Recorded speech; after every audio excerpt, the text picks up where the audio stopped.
Ladies and gentlemen, boys and girls, look at all this content. Look at it. Look at it. Look at it. I didn't know this was going to happen. Look at this unlimited Facebook page that you should go like. Look at this unlimited Twitter page that you should go follow. You didn't tell me you learned all these new tricks.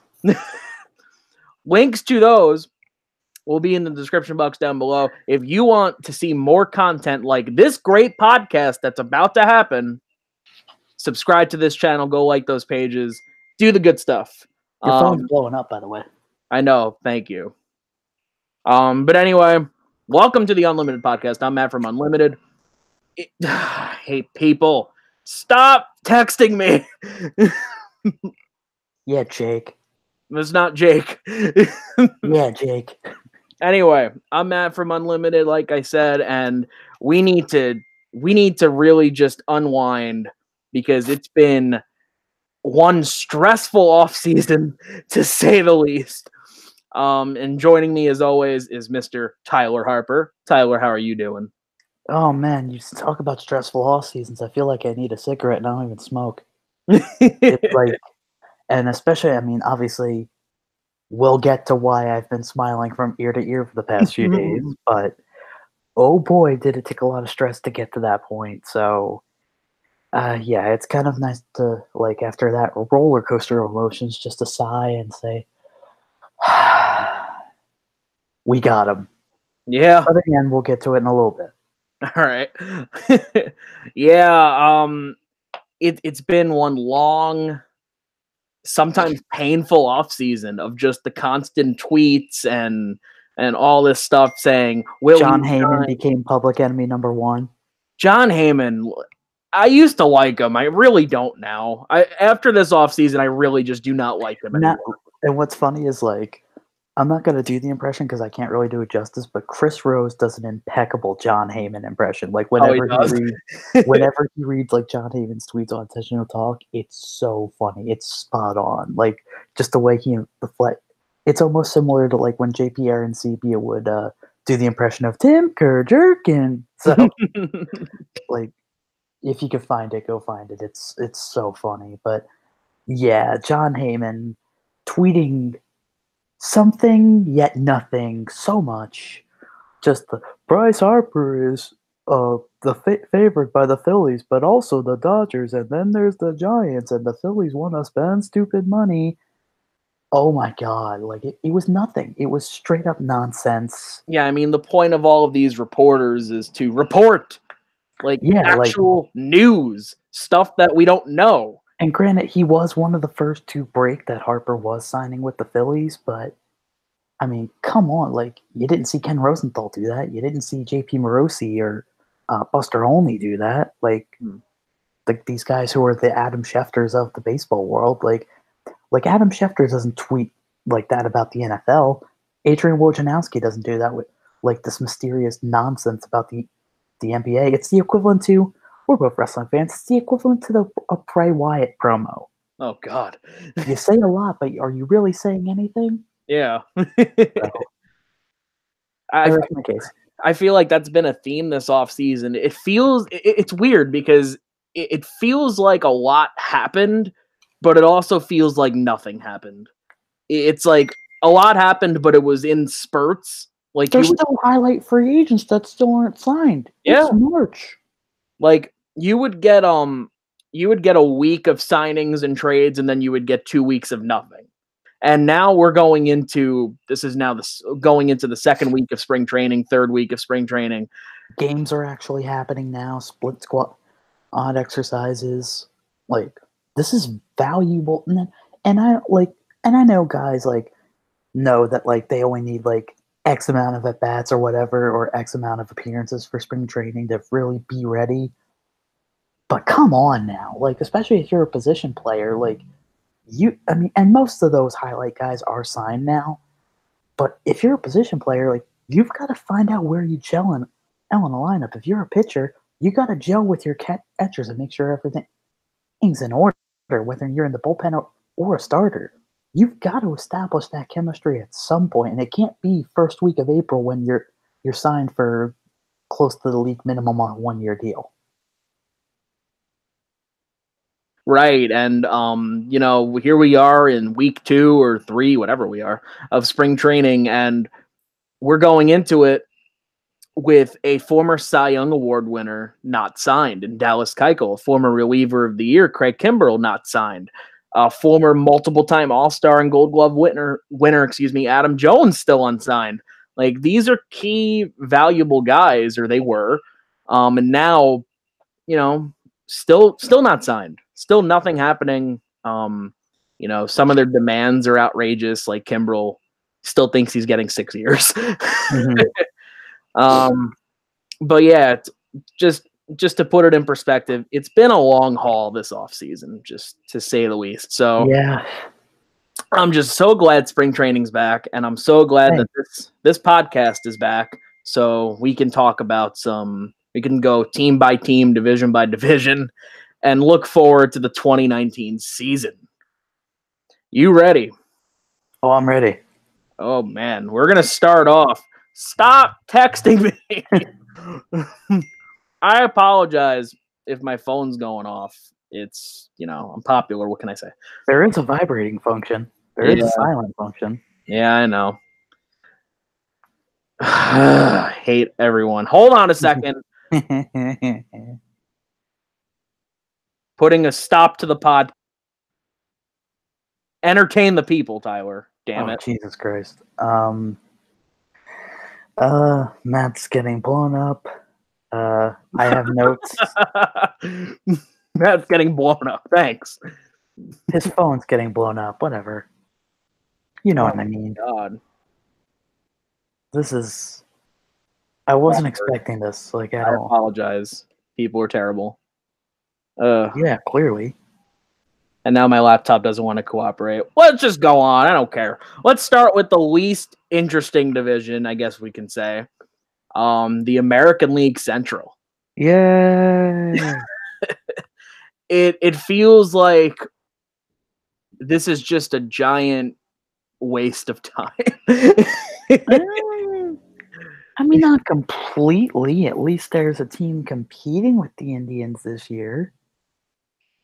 A little bit, yeah. Hey, man, I'm excited about the Minnesota Twins. I'm not picking them to win the division like JP Morosi is. Oh, my God. Is he? I didn't even see that. I believe he did, but I think I like the acquisitions they made. Like, I like bringing in Nelly Cruz as your DH. I like bringing in Marwin Gonzalez to be what he was in Houston, to be the ultimate utility guy. Because I loved that move.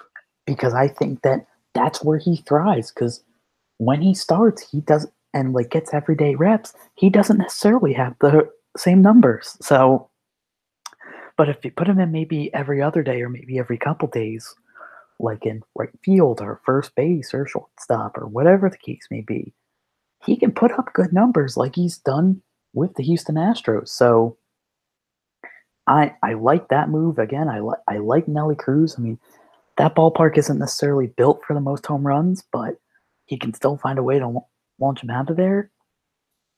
But a big question mark for me is the stalwarts there, Miguel Sano and Byron Buxton. Can those guys be back to the All-Stars that they were a couple years ago? Because last year when I was working with the Lehigh Valley Iron Pigs, I saw both those guys with AAA. Now, granted, Sano was on a rehab stint, but then a little bit later, he got sent down to Single A to work on his swing. That's not good. I mean, maybe he figured something out. Maybe he worked out the kinks. But when you're in the bigs and you get told you're getting sent down to Single A to work on your swing and figure everything out, what does that do to your confidence? Oh, it kills it. It has to. That could wreak havoc on your stability. So it's going to be interesting to watch. One, can Miguel Sano be the Miguel Sano of old? And Byron Buxton. I don't remember if he was an all-star a couple years ago, but Byron Buxton a couple years ago was the truth. He's got speed similar to Billy Hamilton, switch hitter, can make fantastic catches, and can hit too. But now somehow goes down to AAA, stays down in AAA. Now he's your starting center fielder again. But again, can he get back to what he once was? Because a lot of people are eyeing the Twins as the sleeper pick because again, you have to think somebody's going to compete with the Indians, Mhm. but who knows, man?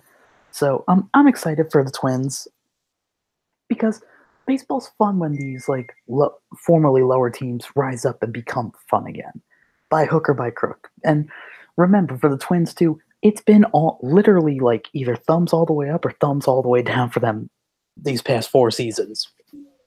They've had 2 playoff appearances and 2 seasons where they were just in the clunker. So, is this the year where again they're on the come up? Because now you fire Molitor and you try to get back in shape, but we'll see what happens. Who's their new manager again? I forget. I find it funny because I remember I sent you that tweet a couple weeks ago about the fact that Nelson Cruz is older than both their president of baseball ops and their manager. Oh yeah, that's right. That's right. Who is their manager again? Rocco Baldelli. That's right. It is Rocco Baldelli.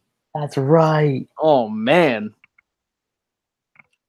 Oh yeah. One of my favorite names to say. Another member of the 2008 Tampa Bay Rays, considering Gabe Kapler's the manager of the Phillies. Yeah. Tragically kind of fits into that, like what could have been guy, because he was always hurt, and then he had some kind of an illness or something. Yeah. Hey, sometimes those guys make the best managers though. I agree. Like, it's not always true that like these like guys who were some of the best of all time are great like managers or coaches. I mean, look at Wayne Gretzky. When he was head coach of the Coyotes, they were a disaster. Yeah, and they still are a disaster. Getting there though. Yeah. I think I am too excited about the Twins. We all knew going into this offseason that the Tigers, White Sox, and Royals were not going to make that big of a splash. We knew that the White Sox were kind of in on Bryce Harper and Manny Machado, but they weren't really there. Go ahead. But I mean, they traded for his brother-in-law, for Manny Machado's brother-in-law, and they signed one of Manny's best friends, and John Jay. That must be so awkward. Yeah. Like, oh yeah, we brought your family, we brought your friends, but we don't bring you. And he's like, and like I think it was J.P. Morosi or even Ken Rosenthal who was like, oh, he signed where his brother-in-law and one of his best friends used to play. Yeah, I saw that. I remember that. So, yeah, I mean, for the White Sox, I mean, we were talking about it beforehand. Yeah, you don't get Bryce Harper, you don't get Manny Machado, and oh yeah, your stud pitching prospect of Michael Kopech done for the year because of is it Tommy John that he got, or was it? Yep, Tommy John. Like, and I get it. Pretty much every pitcher has to go through it now, but yikes, it's not good. You gotta hope that you get something out of this eventually. You gotta hope that Yoan Moncada becomes something. You gotta hope that Jose Abreu can just keep crushing bombs. In his contract year. Yeah, I like Yonder Alonso. I think he can do well because at U.S. Cellular Field or whatever it is now, I don't remember. Guaranteed rate field. That's right, it is guaranteed rate field now. But it's still a good hitter's park, so he can crush a few bombs out of there. He could probably hit close to 25, in all honesty, because I've always liked Yonder Alonso. But this White Sox team is still going to be a work in progress. And again, if you're not the Twins or the Indians, you're pretty much going to be a work in progress in this division. I agree, and it's also kind of weird though, because you talked about the question marks about the Twins, but even though it's pretty unanimous that the Indians will probably win the division again, I think that they're the team with the most question marks. The Indians? Yeah. They do have some interesting ones. Again, we were talking before we went on air. I mean, you lose Cody Allen and Andrew Miller because for years, like, that was obviously the staple of that bullpen was once you got to the 8th and 9th inning, if those two got a hold of you, you were done for. But now, I mean, Cody Allen going out west to the Angels, Andrew Miller going to the Cardinals. Brad Hand's reliable, but other than that, it's going to be an interesting bullpen. I see Dan Otero's name there. Simber's still there. Edwards. Some reliable names, but definitely not the names of old. You know what I mean? Again, like you said, Andrew Miller and Cody Allen being, if not guarantees to close out the game, close to it. And it's also a shame too because you lose your all-star catcher, or I believe they traded Yan Gomes to the Nationals. Yes, I believe so. And now their starting catcher or at least on the depth chart, is Roberto Perez. I mean, Real Muto was available. Just saying. But yeah, we were talking about this a little bit off camera. My biggest concern with them, other than the key guys they lost in the bullpen, is their outfield. Yeah. I mean, yeah, I see potential in Tyler Naquin and think that he can do well, but their starting center fielder right now is Leonis Martin. Their starting left fielder is Jordan Luplow. That's not really something to be, that's something to be a little bit concerned about. Paging Adam Jones. Yeah, Adam Jones. There's a team that needs an outfielder desperately. Yeah, and again, Adam Jones may not be Adam Jones a couple years ago, but he's still reliable. He's still an upgrade. So still hitting upper 280s, 290s. The power might not be there anymore, but he can still get it done though. And as pretty much every beat writer has pointed out recently, one of the best guys in baseball. Yeah, he's definitely a reliable locker room leader. Like a couple years ago, with Team USA winning the World Baseball Classic, one of their outspoken leaders was Adam Jones. Mm-hmm. He was the guy grabbing the microphone, talking smack at the end of the game when they were being presented with the trophy. This is a guy who's unafraid to be that leader. So I'll be interested to see where he ends up because, again, Cleveland Indians, if you want your man, go get him. Yeah. I guess we can do standings predictions. Maybe something like that, yeah. And also, too, with the Indians, the good news is for them is that they still have that three-headed monster heading that rotation of Corey Kluber, Cookie Carrasco, and Trevor Bauer. And they had a good year out of Clevenger too. It was a good number. Four. And even Shane Bieber had a little bit of, had some flashes. So yes, they lost those big arms in the bullpen, but if that rotation can be that rotation, they don't need the bullpen. Yeah, it ain't gonna matter. If you can get 7 innings out of each of those guys, job well done. Yeah, just take it or give it to Simber and Hand in the back end, and that's it. Yeah. All right. Start with last. I'm gonna go Detroit. Yeah, because I think of the teams, when I was looking down, we didn't really touch on the Royals, but Detroit probably has, the best pieces to trade come July. Mm-hmm. They still have Michael Fulmer. They still have Tyler Boyd, I believe, is their ace now, or Matt Boyd. Yes, Matt Boyd. They just got Matt Moore in a 1-year deal, I think, free agent. Mm-hmm. They lost James McCann, but he went to the White Sox, so he's going from one hellhole to the next. Yeah, and that's why I found it kind of interesting that they landed Josh Harrison. Yeah, I found that a little surprising. But so you almost have to wonder if that's a move where you sign him now and then come July you say, hey, we have Josh Harrison. Yeah, the best offer. Yeah, I think they signed him just to trade him. No way. And you were talking about earlier with Marlon Gonzalez, Josh Harrison is another type of player that I would love to have on my team because you can put him anywhere. And he hits better than Marlon Gonzalez. Yeah. Higher batting average, occasional pop, gets on base, solid glove wherever you put him. So but yeah, so I think it's tough, man, because with the Royals too, there's still some stuff there. Salvi Perez is still there. No. Yes, he is. Yeah, he's out for the year. He needs Tommy John surgery. That's right, he is out for the year. Now the catchers are getting Tommy John. Here we go. Oh yeah, that's right. I will say though, I put on my notes. I'm like, Billy Hamilton and Whit Merrifield, yay! I will say though, between Billy Hamilton, Whit Merrifield, and even Adalberto Mondesi, could be a good team on the base paths. They can get on base. They're gonna be. That's a huge stolen base threat right there, and it's a good opportunity. At least with Billy Hamilton is if he could get on base. You can't steal first base. Yeah. Unless you're Gene Segura, you can't steal first base. Yeah. So yeah, I'll go. You know what? I'm going to go the White Sox 4th, and then I'm going to go the Royals 3rd.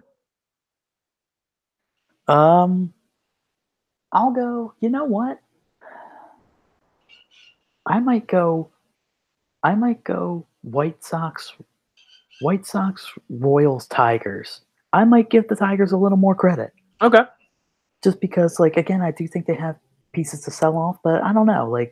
The Royals are just, to me, going to be kind of standalone. Actually, put the Royals above the Tigers. Put the Royals 3rd. Okay. Because, again, I still think there's some, promise there. So you have Royals, Tigers, White Sox. Correct. Okay. Because I think the White Sox not getting either one of the two superstars you were in on and losing Michael Kopech for the year. Bye-bye. Yeah. 2nd, Twins. And 1st, Indians, yeah. Yeah. Twins could be a good wild card team. And I will say, though, the division is not out of their hands. No, absolutely not. So, while JP Morosi picking them, may seem kind of, crazy, quote unquote. But when you really think about it. Yeah. It's not a terrible pick. Yeah. It's not like he's picking the Tampa Bay Rays or the Miami Marlins to win the World Series. I was going to say, it's not like, you look at the NL East and it's not like you're saying the Marlins are going to win 100 games and go to the World Series. Yeah. Because again, the Twins have made a lot of maybe not headline grabbing moves, but moves that are definitely worth noting. Okay, I see what they're doing here, starting to kind of build it up a little bit. So we'll see where it goes. Let's head out to the West, the NL West. In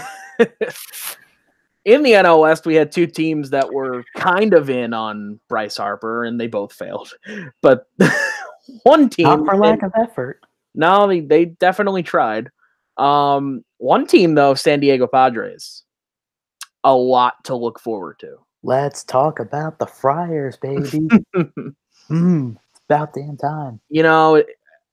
I see a lot of people pooning on this deal, and I get it. It's a lot of years and a lot of money.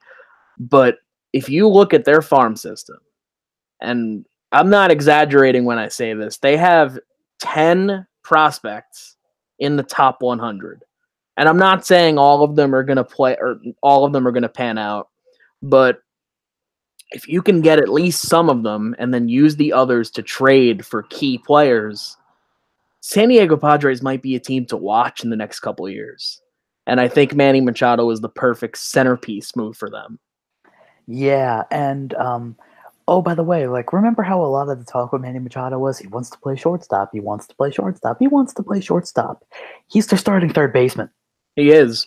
Now, granted, part of that is because they still have faith in Urias for some reason, sure. But, I mean, let's be honest, that spot's being kept nice and warm for one Fernando Tatis Jr. Correct. Because once he gets up there, yeah, you're hoping that that's the left side of your infield for the next 10 years. Mm-hmm. It started with Eric Hosmer last year. Now, poor Will Myers is now the left fielder on this team. Is he? Because he, yeah, he is now. But it's weird because in fantasy, did he play third base last year? I don't remember. He might have. In fantasy, he's listed as both a third baseman and an outfielder, which I think is weird. But hey, I mean, wherever he's eligible to play, it doesn't matter. You can list him as the third baseman if he's in the outfield. It counts. Yeah. Hey, Padres. Keuchel's still available. Kimbrel's still available. Yeah. Adam Jones is still available. Well, Hold on. Don't sleep on Manuel Margot and don't sleep on Oh Hunter no, I'm not. Renfroe. I'm Because not. Manuel Margot can get on base and steal some bases, a good leadoff guy for that team. And Hunter Renfro's got some pop, man. He There does. are times where he hit bombs in that stadium, which is not a stadium conducive to home runs. So if you can hit bombs in that ballpark, you're doing something right. I agree. So, like, yeah, I know when we made our free agency predictions, I sent out Adam Jones out to San Diego because that is where he's from, and I think he'd be a good veteran presence there. But I think those two guys have earned starting jobs. And I don't want to piss off Will Myers anymore unless you could trade him, so... Poor Will Myers. I know, man. I like Will Myers, but... I mean, to be fair, he did start as an outfielder, so he'd be going back to where he started. Oh, yeah, and if you have a chance to get Eric Hosmer, yeah, I don't blame you. Put Will Myers in the outfield, but then he was in right field, now he's in left field. I don't know, but I believe what you're saying. Yes, I think San Diego is a team to watch the next few years. Maybe it doesn't click this year, but like you said, you have the ammunition in the farm system. You bring in the star power of Manny Machado. If your team starts to get a little better, you can start to build that buzz. And oh, by the way, and I know I've mentioned this a lot on this podcast, I'll mention it till I'm blue in the face. It's San Diego. Guys want to go and live half the year in San Diego because it's 82 degrees year round. And sunny for the most part. Sun shines every day. You can go and jump in the pool in January. It don't matter. True. So, like, if you offered me however many $1 million to go play in San Diego, I don't care if the team's in last place. Let's do it. This move, or the move to get Machado, obviously keeps the Giants as the worst team. I don't really see much going for them this year. Especially with Boch retiring at the end of the year. Especially with their outfield of two people that I've never heard of and Austin Slater, or whatever his name is. Well, yeah, why wouldn't you be in on Bryce Harper in that case? Oh, God. Yeah, I mean, the Giants were pretty much putting their last hopes on getting Bryce Harper, and they didn't do it. And especially, like, I get it, like, really their main play was, we're close to home. That was their main play on Bryce Harper. Which, some guys, yes, will take that gladly.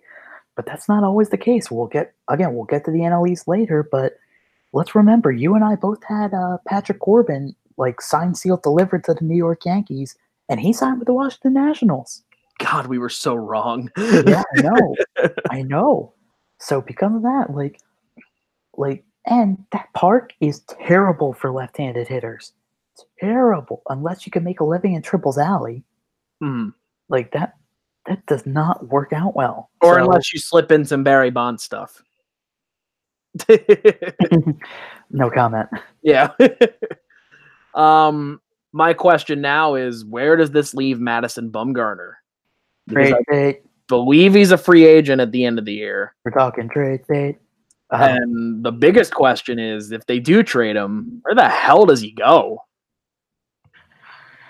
Well, good news is you and I do a show around July normally, so this is true. We can figure that out then. But one of the old adages in baseball is you can never have too much pitching. You can never have too much pitching. So you could be a stacked team like the Indians, and if you need another starter, oh hey, here's a prospect. Give me Madison Bumgarner. If the Padres make a surprise run, hey, here's a prospect or two. Give me Madison Bumgarner. You know what I mean? Will he go to the Tampa Bay Rays or the Oakland Athletics? Probably not, because he said, and I quote, if any team I'm on uses an opener, I'm leaving the ballpark. Which I say, great, Madison Bumgarner. I'm glad you opened your mouth to say that sentence. When I need advice on how not to ride a dirt bike, I will call you. Because I don't care that he's the tough, burly guy who's won 3 World Series rings. I get it. There's the old school adage in baseball of, oh, opener's a joke, blah, blah, blah. And yes, it's not 100% effective. But again, this was the guy who was dumb enough to go dirt biking in Colorado and break his ribs and be out for however long. Like, certain people can speak out about this, but Ness, dude, like, come on, man. Like, just, I don't know why this is, like, rubbing me the wrong way as much as it is, but I'm just like, come on, dude, really? Like, you're trying to be the super tough guy, and you were the idiot who injured yourself in a dirt biking accident last year. He's the Jeff Hardy of MLB is what he is. Okay, fair enough. It's kind of funny. I'm watching Raw as we're doing this, which it's in Philly tonight, actually. I know they're selling. They were selling T-shirts that said "Road to WrestleMania" and it had Gritty on it. Awesome. Looking at the other teams, it's kind of funny that it seems like the most active team in that division, other than the Padres, was the Dodgers, and yet their lineup and their entire team still looks the same, with the exception of AJ Pollock in center field. It's time for Dodger baseball. That was the most bizarre trade I've ever seen. Dumping Matt Kemp, Puig, who else? Alex Wood, and getting Homer Bailey. Well, come on, man. We know what they were doing. They were freeing up money because they wanted Bryce. Well, yeah, obviously. And again, like we said, not for lack of trying that these two teams failed to get Bryce Harper, because the Dodgers offered him a 4-year deal, $45 million a year. And he said no. Let $45 million a year. That shatters the AAV record. And if you're Bryce Harper, if you sign that deal, you can be a free agent again when you're 30 years old. And if you're still producing, you could get more. You could thrive and be the trendsetter for the market. But as we'll get to in a little bit, Bryce wanted somewhere where he could just stay and call home. Again, we'll get to it in a little bit. I'll save my fanboying for now. But as for the Dodgers, they got AJ Pollock, who, when he's healthy, is a very, very good center fielder. He can fly around, make great catches. Obviously, he has an injury history. You need Cody Bellinger to keep being Cody Bellinger. Corey Seager.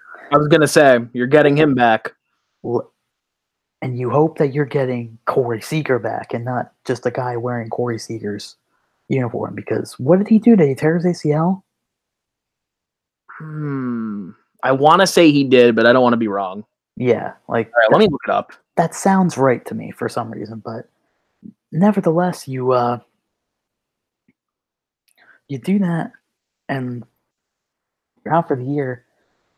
Sometimes those injuries are not the easiest to come back from. He also needed Tommy John surgery. He had a UCL strain. Oh yeah, that's right. So, good God. But nevertheless, like, now let's see how throwing was it his throwing arm? Yes, I believe so. So now let's see how he throws across the diamond. Does he become Ryan Zimmerman, who magically forgets how to throw across the diamond, or just can't because his arm's so torn up? Like, maybe he could still hit, but still, and I like Corey Seager, and I like the Dodgers, so I'd like to see Corey Seager come back and be back to normal Corey Seager. But you never know with those kind of injuries, man. That could change his career drastically. Again, I'm not saying, sound the panic alarm, but just keep a close eye on it. And you have other weapons in that lineup. Yeah. And they're the Dodgers. But if you're Magic Johnson and the front office staff, let me ask you a question. Go ahead. How hot is Dave Roberts' seat right now? Because 2017 and 2018, the World Series has ended where? Dodger Stadium. How many times did the Los Angeles Dodgers hold up that trophy? You said it. Zippo.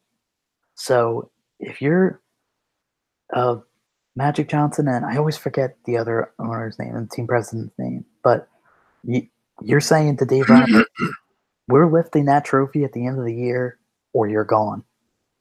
Which, I mean, and I know that might be a little extreme, but I mean, could you imagine if for the third year in a row, the World Series ends in Dodger Stadium and the American League team is holding up the trophy? What happens then? Well, the only problem with that is they extended him in the offseason. That's true, too. Okay, I was being a little dramatic, but no, but you're right though. I mean, and he should have been on the hot seat after last year. And if that happens a third straight year, I mean, this is a team. This is the story with them every year. They start off kind of meh, and then all of a sudden they just explode and become this powerhouse just to get to the playoffs and fail. Just to get to Game 7 and fail multiple times. Mm-hmm. So, I'm not saying it's all Dave Roberts' fault. I'm not going to just put it on the manager, but at some point, something's got to be done. It just happens, man. And I mean, maybe that's what you're trying to do too with dumping Yasiel Puig, and who sometimes he's viewed as the fun-loving guy in the clubhouse. Sometimes he's a locker room cancer. But I'm excited to see Puig in Cincinnati. That should be interesting. And remember how Matt Kemp went back to Dodger Blue and found the fountain of youth? What happens now? He's going to hitter-friendly Cincinnati, which could help him even more. It could, but I mean, remember what happened the last time he left Los Angeles? We don't talk about that. His GM called him fat on the radio. Matt Kemp's runs with the Padres and the Braves. Yeah. So, but yeah, if you're the Dodgers, and they're probably going to win this division again. I mean, their main competition is probably going to come from Colorado. Hi, Jake.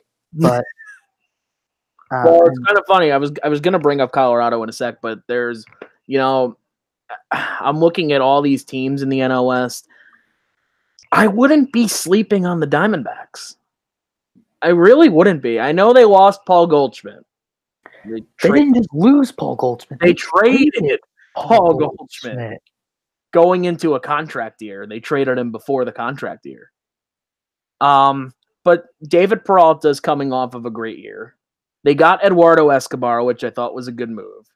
You slide Jake Lamb over to first base. He's got some pop. Souza has pop. They got Wilmer Flores from the Mets. We can skip him. Their rotation is Greinke, Godley, Robbie Ray, and they got Luke Weaver in that Paul Goldschmidt deal. It's not a bad rotation. And at the back end of the bullpen, I mean, you still have Archie Bradley. You got Greg Holland, who had a very good second half of the year. He was out in the second half of the year. This is not a team to sleep on. I'm not saying that they're going to go far in anything, but, they still have potential to make at least a little bit of a splash. But at the end of the day, it's probably going to be a two-team race, ending the same way it has for the past several years. Yeah, but let's talk about these Rockies, though, because hold on, let me refresh my page. Nolan Arenado extension. Yeah, if you're Nolan Arenado, you can't sign that contract fast enough, right? Yeah. All that money and an opt-out after 3 years. It was a great move for him too, because we talk all the time about if you play in Colorado, if you're a hitter, you're going to hit. We looked at his splits, and even though they're not they're not like that drastic, but they're still pretty drastic. So if you're him, you're probably thinking, even though I know what I'm worth and I know what I want these teams to offer me, I'm not going to get that deal anywhere else. Because there's always that slight hesitation, because he's going from hitter-friendly Colorado to, parts unknown. Is that going to be a factor? Yeah, but the thing is with Nolan Arenado, he hits everywhere. He's not one of these guys that just hits well in Coors Field and falls off everywhere else. Nolan Arenado can hit in any ballpark at any damn time. And he's not just a hitter either. Dude makes fantastic fielding plays, and he's a clubhouse guy. He comes up big in clutch moments. I forget if it was last year or the year before on Father's Day, he hits that walk-off home run, somehow busted himself open. Yeah. He was fired up. He gets to home plate, he's busted open, Maggle. Yeah, but But so that's the thing. So if in 3 years, if the Rockies aren't going anywhere, if I'm Nolan Arenado and I'm still producing, if I'm still an MVP candidate, I say, you know what? I'm gonna take my talents to other places because guess what? I can. I have an opt out. Or if he wants to stay in Colorado and he wants to help build that franchise and help get it over the hump, he could do that too. But and I get it. Some guys are worth that Coors Field stigma. Nolan Arenado is not. So, do I think if after this year, if he didn't sign that extension, some team would have paid him a boatload of money? Yeah, I do. Maybe not that deal, but a deal similar. Yes, I think a team pays for Nolan Arenado to come hit in their ballpark because he is that good. A very underrated move in the offseason. Rockies lose DJ LeMahieu, but get Daniel Murphy. Starting first baseman, Daniel Murphy. Yeah, because right now their starting second baseman is listed as Ryan McMahon. I don't know how long that's going to last. It might go to Hampson or even Brendan Rodgers if he's ready. Yeah. But yeah, you know what? It's good that Arenado signed back. I liked the Murphy deal, and they're still a talented club, and it's going to be a two-team race. What? What did Jake say? And I quote, oh my God. It was Father's Day, and it was a walk-off home run. We forgot this key detail for the cycle. Oh, yeah. Yeah, if I was him, I'd bust myself open like the Sandman, too. He's like, hand me the beer can. With one eye open. Yeah. Oh my God. Thank you, Jake, for that lovely detail. I knew it was a walk-off home run on Father's Day. Yeah, because they were wearing those powder blue uniforms. Yes, they were. But yeah, so but other than that for the Rockies, yeah, I do like Daniel Murphy being at first base. I think that is a good move for them. How long is that deal? Was it like a 2-year deal? 1-year deal? I think it was a 2-year deal. Yeah, but here's an interesting question. Why are we moving Charlie Blackmon to left field and starting Ian Desmond in center? It's called putting Ian Desmond somewhere because we have nowhere to put him. You could put him in left field. You could. I completely agree with you there. To me, he should be the starting second baseman over Ryan McMahon. I don't think Ryan McMahon has played second base. I mean, he's been listed there for as long as I can remember. I think he's just because he's listed as the backup third baseman too, and the first baseman too. Yeah. But my point being is that he can,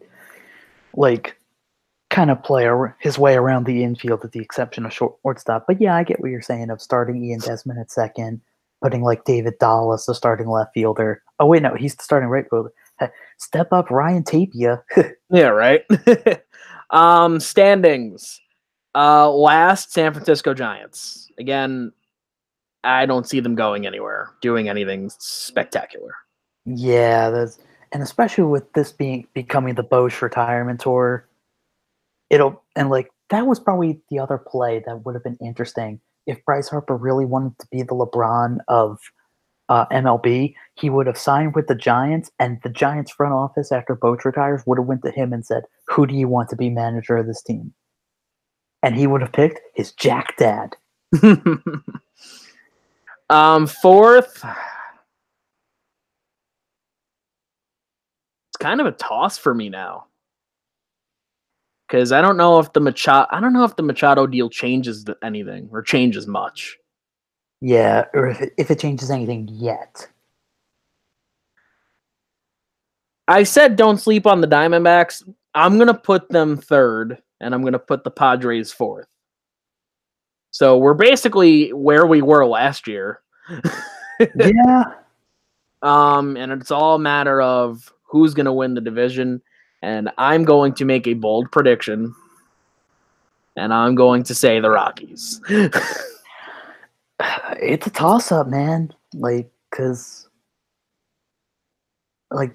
again, you want to see the Rock because they're one of the few teams remaining in MLB who they haven't won a World Series. You want to see them try to make that jump. They came close in 2007. I was going to say, each year they've gotten one step closer. 2017 wild card game. 2018 first round. 2019, maybe Maybe a little NLCS action. maybe. I mean, because we're gonna have your favorite backup catcher in mind, Tony Walters, as the hero again. Legend. I was so happy I got that prediction right. Yeah, right. I was so happy I got that prediction right. Homer, or did he single? What happened? No, he had an RBI single. Yeah, that was it. In like what, the 13th inning? Yeah, that was the wild card game. Yeah, because they won the back-to-back wild card games. Because they won the decider. They won the play-in game with the Diamondbacks, and then they won the. No, they lost that game. Oh yeah. Oh, I thought they won those games. No, because they tied with the Dodgers for the division, and the Dodgers beat them to win the division. The Rockies then went to the wild card game, and then they won the wild card game. That's right. That's right. And then they got swept by by who they get swept by? The Cubs? No, it wasn't the Cubs. Oh crap! I'm drawing a blank. Who did Dodgers beat in the NLCS? Brewers. Yes. Yeah. Brewers made me forget the Rockies were even in the playoffs. But yeah, I'll go Rockies first, Dodgers second. There we go. Oh, this is tough, man. Because yeah, right. Because yes, I believe the Rockies hype, but I mean, even though they missed on Harper, like I still think the Dodgers are still damn good. Dare to be different, I'll go the Dodgers, but if the Rockies win, I'll gladly eat my crow. Okay. Not doubting the Rogers. Not doubting the Rockies. Just I still think the Dodgers are good, man. Like they could still put it together and still lose in Game 7 in the World Series again. Become the Buffalo Bills of Major League Baseball. Become for the longest time the Washington Capitals, but at least they got their cup. So and at least like with the Dodgers not getting over the hump, at least they get to the championship. Like the Capitals for a while couldn't get out of the first or second round either. Yeah, true. So let's stick with the West and go to the AL West. Go West, young men.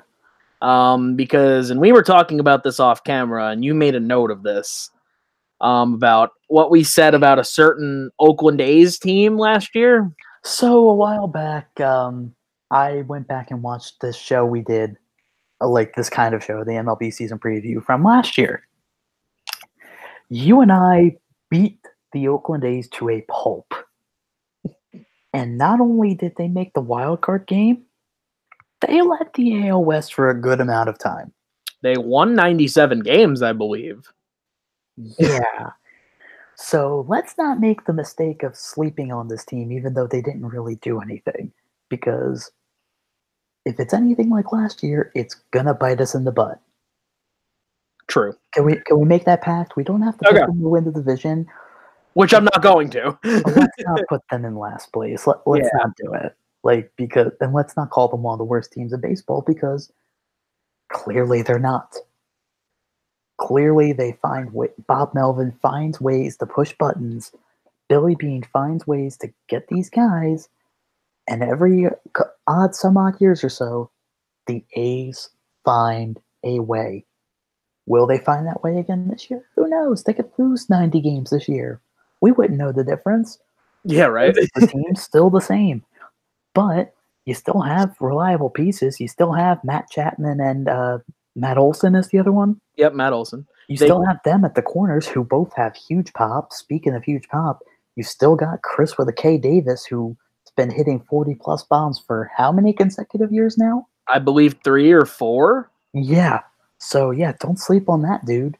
And you also have Marcus Semien, who still has pop. You have Jurickson Profar, who, if you look on fantasy, he's listed at every position. Mm-hmm. And he can play them all well. Mm-hmm. You still have Stephen Piscotty, who can produce as the starting right fielder there. Oh, and let's not forget about their closer, Blake Trinan, who was lights out last year. Yeah. And, I mean, you still got Trevino, Joaquin Soria, Yasmero Petit, Fernando Rodney, Ryan Butcher. They got Jerry Blevins back. Liam Hendricks. that's a bullpen that, like, because that was a team that would play around with the opener, and I mean, obviously until the AL wildcard game, it worked for them. They were able to make it work. Mhm. So if they could still tinker, maybe they get another starter. Like if they can stay hot, maybe they come in on Dallas Keuchel. Who knows? Could. That AL wildcard game. I worked that game. I know you did. It was not fun.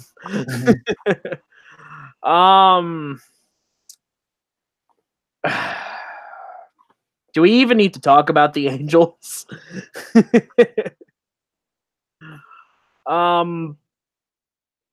They still have one of the better outfields in baseball. Albert Pujols is another year older. Hold on. I'm gonna be curious to see how they split time at like DH/first base between Justin Bour, Albert Pujols, and oh yeah, you still got Shohei Ohtani. So who is not? I don't think is gonna pitch, but he can. He's not listed on their rotation. No, because he had the Tommy John. Yeah, but he's currently listed as their second string DH. Well, yeah, but they'll put Pujols at first a decent amount of time. That could easily be a lefty-righty platoon between Pujols and Justin Bour. Mm-hmm. Oh, and yeah, they still have the almighty Mike Trout manning center field. Yes, but let's start #TroutWatch 2021, baby. Oh, brother. Clock's gonna start ticking because now that Manny and Bryce are signed and Nolan Arenado signed that extension, he's gonna be the next big domino to fall in a couple years. Oh, absolutely. And I mean, as you heard by Bryce Harper openly tampering in his press conference the other day, he's the big name that comes off the books in a couple years. So, and Bryce Harper wants to bring a title back to DC. Hey man, as long as he doesn't rip off his Phillies jersey to reveal a national shirt a la NWO Hulk Hogan, I don't care. Again, we'll get to it. This doesn't. I can just see Bryce Harper just saying, "This doesn't work for me, brother." But yeah, I liked the addition of Justin Bour. Like we said, we still have Mike Trout, still have Justin Upton, still have Andrelton Simmons. You have Zach. Can we get a real second baseman though, please?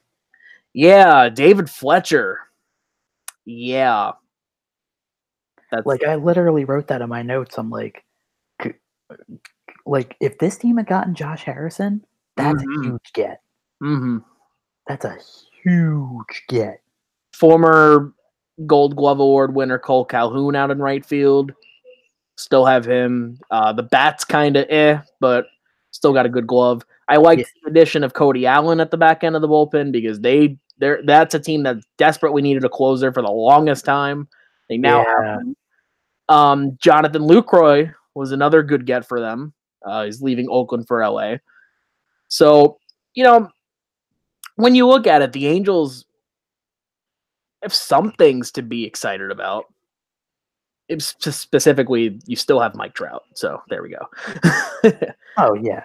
And their rotation can be a little bit underrated too.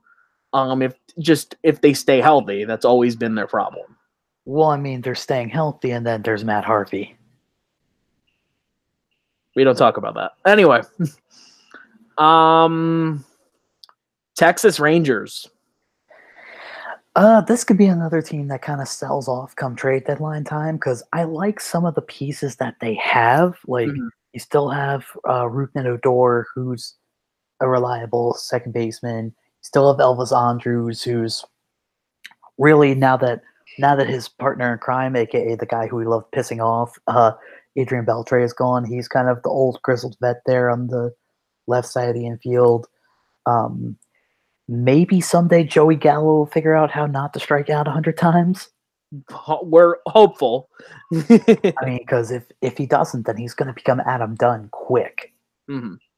Which, I mean, I like Adam Dunn. I saw Adam Dunn humiliate a baseball in person one time. It was really incredible.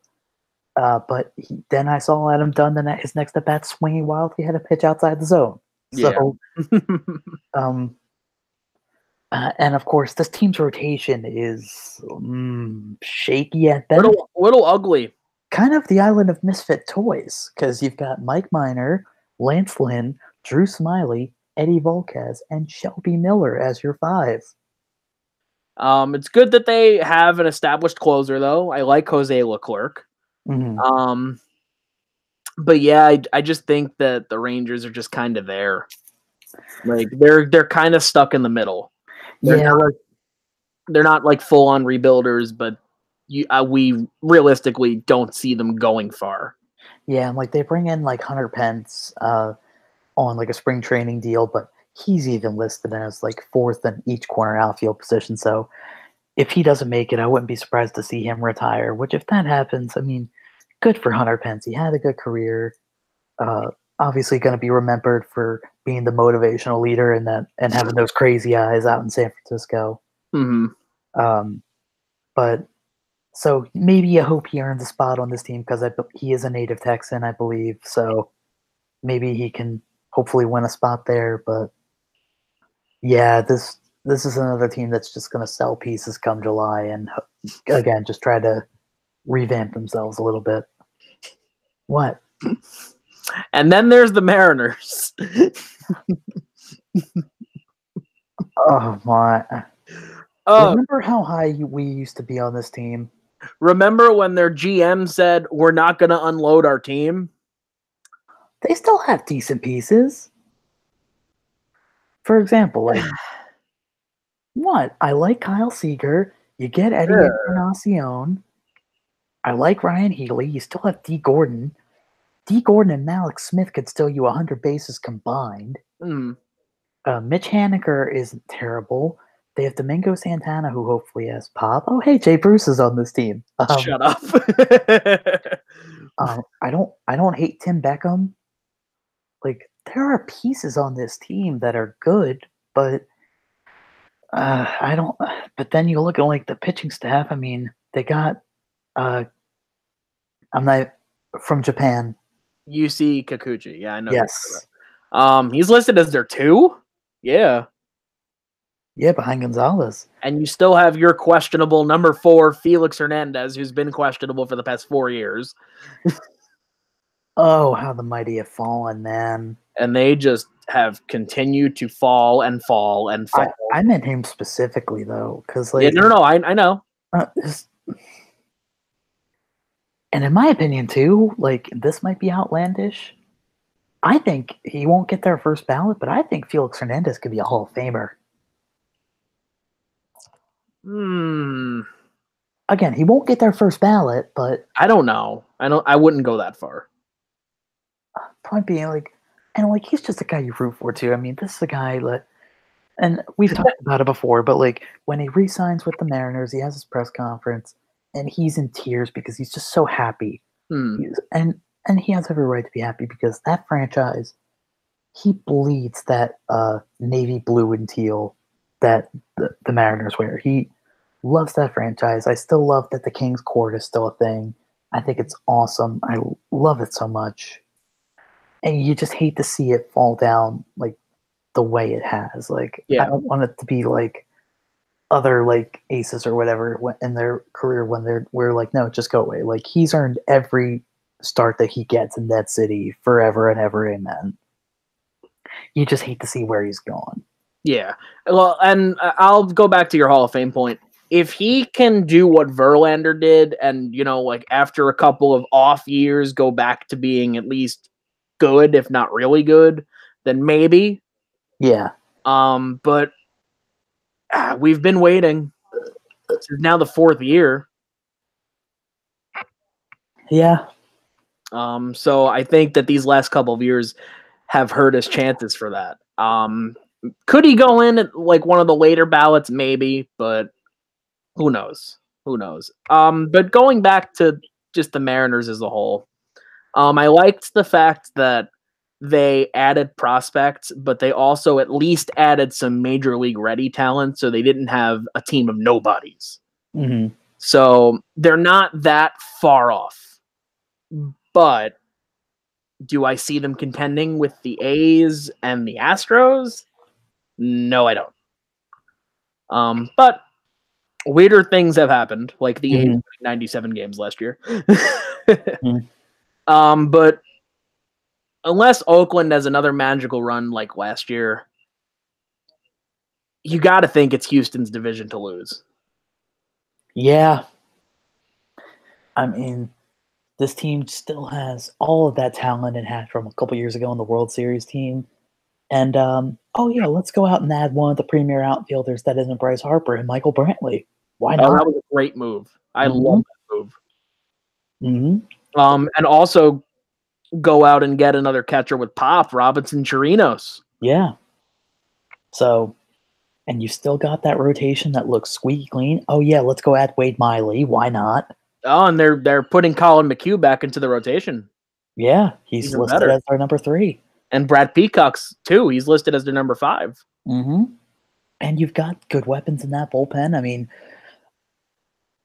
I'm still not comfortable with them trading for Roberto Osuna from the Jays. I think the MLB should have stepped in and put a trade freeze on him. I don't like that move happened the way it did. Because it was the same thing with Aroldis Chapman getting traded to the Yankees a couple years ago when he was in his domestic violence case. Mm. And we brought up Chris Rose earlier. I think Chris Rose said it best when he said when that kind of thing happens, you don't feel good. You get this ugly, dirty feeling about it. So I think when a player is in those kind of disputes or cases or whatever, I think you got to put a trade freeze on him. I think you got to say, until we know what happens with this one way or the other, you can't move him. You can't do anything with him because, he gets traded there and he plays right away. Whereas, was he suspended in Toronto? Or I believe so, yeah. Or they were just keeping him out for whatever. So he took personal leave, I think. Yeah, I don't think they fully suspended him. They might have, but I don't remember. Yeah, but again, it was just a wishy-washy situation. I don't like that move happened. I get if you're the Jays, you want to better your team, or at least start the reloading process. But but point being, that bullpen is still strong because not only do you have him, but you have Hector Rondon, you have Chris Davinsky, Will Harris. You have guys in this bullpen who can help bring down games. And again, we haven't said their names, but let's list them off. You've got George Springer, you've got Jose Altuve, Carlos Correa, you've got Gurriel, you've got that stacked rotation, and you've got Alex Bregman, who last year just became a mega star. You started to see it in 2017, but in 2018, he became a huge deal. So if he keeps hitting the way he is, he's going to find himself falling into a big pile of money in a couple years. He's going to be that good. I agree. But I agree with you. I think this is their division to lose still. So other than them, standings. I'm going to put the Rangers last. Yes, I agree. I'm going to put the Mariners or Angels. Mariners 4th. Yeah, I'm going to go Mariners 4th, Angels 3rd, A's 2nd, Astros 1st. I mean, hell, I might even be tempted to put the Angels 2nd if they can put it all together. Why not? All right, we are halfway there. We still have 3 more divisions. It's been a little over an hour.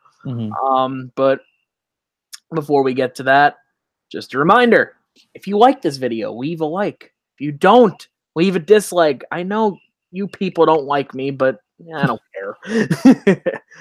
If you like this video and you want other people to know about it, then share it. If you want to see more great content, then subscribe. And also go like our Facebook page.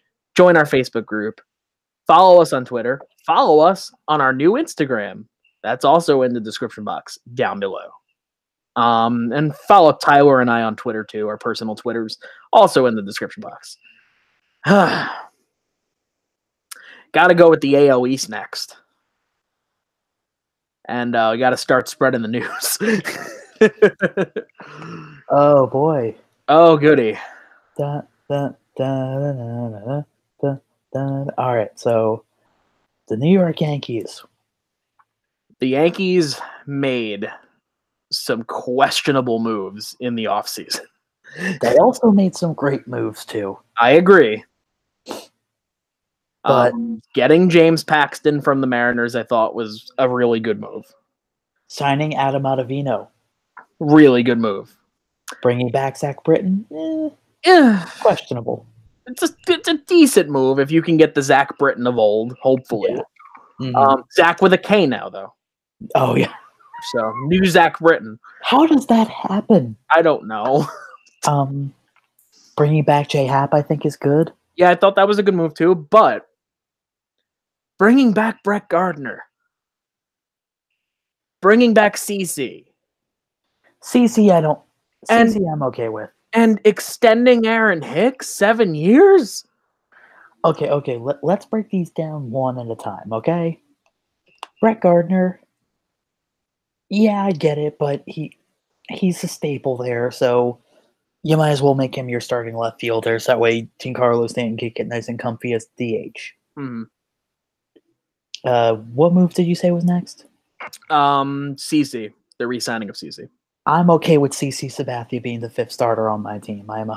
Oh, I forgot about one move. DJ LeMahieu. I was going to get to that one in a sec. Yeah. But I'm okay with CC Sabathia because if he's the guy he's the 5th pitcher in your rotation, he'll be steady as she goes for the most part for the year. Forgot another one. Go ahead. And he announced that it's his last year. So fair enough. Let him have his retirement tour. I'm sure they'll try to find a way to get him to have a start in Cleveland. Mm-hmm. Or and I don't know if you brought this up already. If he's your 5th starter, that's a good rotation. 100%. Yeah. That's why I'm okay with it. So, like, you bring it up as a questionable move? No, I think it's a safe move, and I get it. I 100% get it. But I think, like I said, I think they'll find a way to shoehorn. If he's not due up in the rotation, they'll probably flip him in the rotation, get him one last start in Cleveland. Mm-hmm. Or even if he's bumped to the bullpen or something by that point, get him at least an appearance there, have him walk off the field, tip his cap, especially in Cleveland. Won a Cy Young there. But yeah, so I'm perfectly okay with that. Aaron Hicks for 7 years. Why? Exactly. It was weird. I get that he's have you not learned? But that's a weird move. I was going to say, though, have they not learned from Ellsbury? At least they're not giving him Ellsbury money, but they're giving him Ellsbury years. Yeah. For a guy that's, yes, he can field, but there's a big injury history. And are we really going to give him a 7-year deal off of 1 year? And more importantly, why do we keep blocking Clint Frazier's path to the major leagues? It's also why I said they shouldn't have signed Brett Gardner back. They shouldn't have extended Hicks because, here's this kid. He's ready. Where is he? Where are you going to put him? Yeah, it almost seems at this point they're just waiting on him to be trade bait. At this point, whatever. Another underrated move that we didn't talk about, signing Troy Tulowitzki for a league minimum. Well, let's go. Before we get to Tulo, you brought up DJ LeMahieu. So if Gleyber Torres is your starting second baseman, Luke Voit, for some reason, is going to be your starting first baseman, you got Greg Burt there. I wouldn't say for some reason, because Voit had a good year last year. Yes, but then why do you sign DJ LeMahieu? Well, my guess, I'm not in this case, I'm not going to follow the depth chart. I think that the plan all along was for Gleyber to be the shortstop. So I would move Gleyber to short, put LeMahieu at second, and then keep Luke Voit at first, and just have Tulo be a backup. I mean, let's be honest. You're signing Tulo for a league minimum for 1 year in Yankee Stadium, a place that he was destined to be in one day. Yeah. I mean, do you immediately, with all the injury history, do you immediately take the risk and put him in an everyday spot? It seems like they're going to do that. He's number one on their depth chart right now. I know. I wouldn't. Yeah, I wouldn't either, but I think their theory is that he's going to hit well there, so I think maybe they'll flip him as a DH a couple days. Like, I guess that's their planning. Mm-hmm. But again, it just brings up. I mean, and I get what you're saying at that point, but then but if Glaber's going to be the shortstop, what happens when Didi comes back in July? What happens then? I think Didi's in a contract year too. Yeah, but Didi's been pretty damn good for them the past couple years. I agree. I totally agree. So when you bring him back in July, now you have a really big logjam. It's just another example of a team needing something, but stacking up their team in one direction and forgetting about the other direction because they needed pitching. And instead, they signed LeMahieu, they signed Tulo, they extend Hicks. They got pitching, though. Because, again, they got Paxton, they signed Adam Ottavino, they brought back J. Happ, they brought back Zach Britton. They covered their bases there. Mm-hmm. Because, if they have any advantage over the Boston Red Sox, who we're going to get to in a little bit, it's that bullpen. Yeah, I was going to say. The back end of that bullpen. That could be scary, scary, scary come October. If there's one team, and this is actually a good transition point, if there's one team I think that dropped the ball, it was the Boston Red Sox this offseason.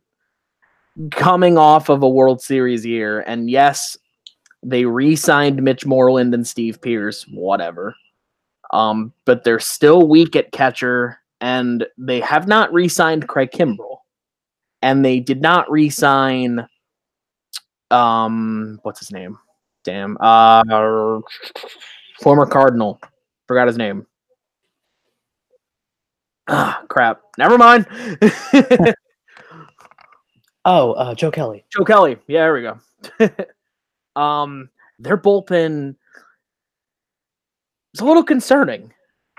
But in all fairness, though, they still have probably one of the best lineups in baseball. They still have Chris Sale, David Price. Yeah, David Price, who refound himself again, finally. Rick Porcello is always a little bit of a wild card. You have Nate Eovaldi coming off of a good year. Coming off him pitching close to a full game in extra innings in the World Series. Yes. And even though the Dodgers won that game, everyone was still saying, my God, Nathan Eovaldi, like, hats off to you. Like, and of course, I now live here in Red Sox territory in Lowell, Massachusetts, and honestly, I think you and I have talked about this a little bit too. Maybe and I get that you want to keep Eovaldi in your rotation, but maybe he becomes a weird closer option for you. It could. Again, I know it's a weird option, but it could happen. But I'm happy Nate Eovaldi's staying in Boston. I think he's earned his spot there, obviously, again. But yeah, I mean, you said it, this is one of the best lineups in baseball. But if you don't bring back Craig Kimbrell, I'm worried about the back end of that bullpen. I am too. Because the bullpen is where games can be won and lost in October. And the fact that you had Joe Kelly and Craig Kimbrell helped you a million last year. Mm-hmm. So if you lose both of those guys, that's not good. That could be that weak point that teams could hit you at in the later innings. And then there's the lovable Tampa Bay Rays, who defied all odds last year. And even though they did not make it to the playoffs, which would have been cool, they went from being listed as a tanking team, a purposely tanking team, to a team that won 90 games. With the Red Sox falling off in their bullpen, could the Rays slide up a little bit and maybe earn a wild card spot? I don't like that. No, I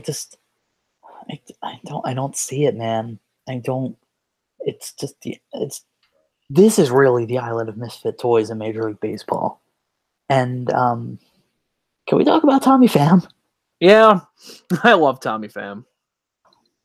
One, props to him for openly coming out and saying that, this team has no fan base, because he's not wrong. Correct. And if it pisses off however like many dozens of Rays fans. Like, remember when Mick Foley would parody The Rock and he would say, "The dozens and dozens of Mick Foley." There's dozens and dozens of Tampa Bay Rays fans. And I think basically he's challenging that what's left of that fan base to say, you know what? If you don't like my comments, you know what you could do to show me up? Show up. Yeah. Show up. Fill that warehouse of a ballpark up. Ugh. Even though they are finally going to get a new ballpark soon, hopefully, maybe somewhat. I don't know. Now apparently they're tarping off even more seats. Yeah, you're not going to be able to get an upper deck seat. It's going to be all lower deck. Good God. Tampa, if all the things going right for them, they still have not yet fixed their ballpark issue, and that's a big issue. Yeah, because again, it's a warehouse. It is literally a warehouse. Like, obviously, they're still going with the opener thing, which is why they only have 3 listed members of their starting rotation. I love that. I love that they're just steering into the skid. But luckily, one of those members of their starting rotation happens to be the AL Cy Young winner from last year, Blake Snell. Yeah, I'm not saying how does that happen because of Blake Snell, because he had a good year. He had a really good year. He had a great year. But how does one of the teams that openly comes out and says, "Hey, we're using the opener," have a starter that wins the Cy Young? Right? You can't make that up. Oh man. And I found it interesting that they were the winners of Charlie Morton. That kind of surprised me a little bit. Also got Tyler Glasnow from the Pirates. I thought that was a good move. Austin Meadows, good move. Mm-hmm. They have Tommy Pham, like we said. Kevin Kiermaier, when he's healthy, he's on point. Joey Wendell, coming off a solid year, hitting 300. Gives you some depth at third base, too. Who else? You still have the G-Man at DH. Love G-Man. Oh, jeez. Also, I think a little bit of an underrated pickup, too. Mike Zunino at catcher. Yeah. Catcher with pop, because, you lose CJ Cron, but you gain Mike Zunino. You still have G-Man Choi, like we said, who provides some more pop. This team might not be that far off. Are they champions or contenders or whatever? Probably not. But hopefully they can continue to build off of their success from last year and maybe make another splash. Who knows? Yeah, and again, it is baseball, so you never know. Mm-hmm. That's really the main case with any team, is that you never know what could be up, what could be down. But yeah, but unfortunately with the Rays, for me, it's I'll believe it when I see it. Yeah, true. But I mean, I don't think they'll finish last, because can we transition? Good transition. That was a great transition. Baltimore Orioles. Is there really anything we can say? They have a really nice ballpark. Lucky Orioles fans. That's it. And they have and I get that now you've gotta build through the draft. It takes a couple years. The Houston Astros did it. But you almost wonder at this point, should they have traded Manny Machado earlier and gotten a bigger haul for him? Yes, that should have been their starting point. Ultimately, they did trade him, but they didn't really get a lot for him. No, they didn't. Should I even read their roster? Because I can't even tell you who their shortstop is. Martin? I've never heard of him. R. Martin. It's not Russell Martin. No, I don't know. Outfield of Trey Mancini, Cedric Mullins, and Joey Rickard. Infield of, I think his name's Renato Nunez, Jonathan VR, and Chris Davis. Crush Davis. Mm-hmm. The almighty rotation of Dylan Bundy, Andrew Kashner, Alex Cobb, Nate Carnes, and David Hess, and Yafri Ramirez. I don't even want to get into their bullpen because that's just depressing. Chance Sisco as their catcher. I think it's Chance. Yeah. Still have Mark Trumbo at DH. Whoopee. And is there anything else we can say? This might be my favorite team to get the number 1 overall pick, man. I mean, they're getting one in 2019. They could get one in 2020. Like, they are a wasteland right now, man. And which is a shame because that's a good baseball town. Again, it's one of the most beautiful parks in baseball. Ugh.